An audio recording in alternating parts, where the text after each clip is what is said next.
আজকে আরও একটা দুঃসংবাদ, খারাপ খবর। সেটা হচ্ছে আজকে অর্থাৎ 18/12/2025 এই তারিখ থেকে রাজশাহী এবং খুলনা আইব্যাক সেন্টার বন্ধ আজকে থেকে।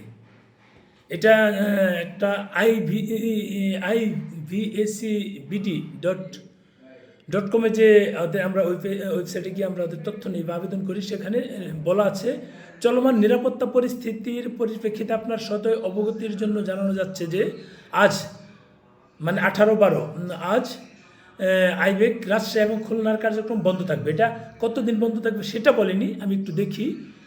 চলমান বন্ধ থাকবে চলমান নিরাপত্তা পরিস্থিতির পরিপ্রেক্ষিতে আপনার সদয় অবগতির জন্য জানানো যাচ্ছে যে আজ আইবেক রাজশাহী ও খুলনার কার্যক্রম বন্ধ থাকবে।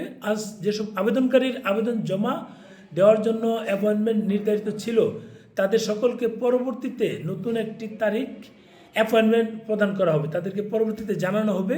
এটা তারা বলে দিয়েছে তাদের যে আছে সেখানে। মানে আমরা আশা করছি এটা খুব বেশি দিন মানে এই পরিস্থিতি থাকবে না, হয়তোবা খুলে যাবে। কারণ আগে যখন আগস্টের সময় কিন্তু দেশের অবস্থা খুব বাজে ছিল, এখন কিন্তু সেরকম অবস্থায় নাই। এখন আলহামদুলিল্লাহ অনেক অনেক হাজার হাজার গুণ ভালো আছে। এক্ষেত্রে নিশ্চয়ই ভারতীয় হাইকমিশন এরকম মানে পজিটিভ কোনো সিদ্ধান্ত নেবে বলে আমরা প্রত্যাশা করছি।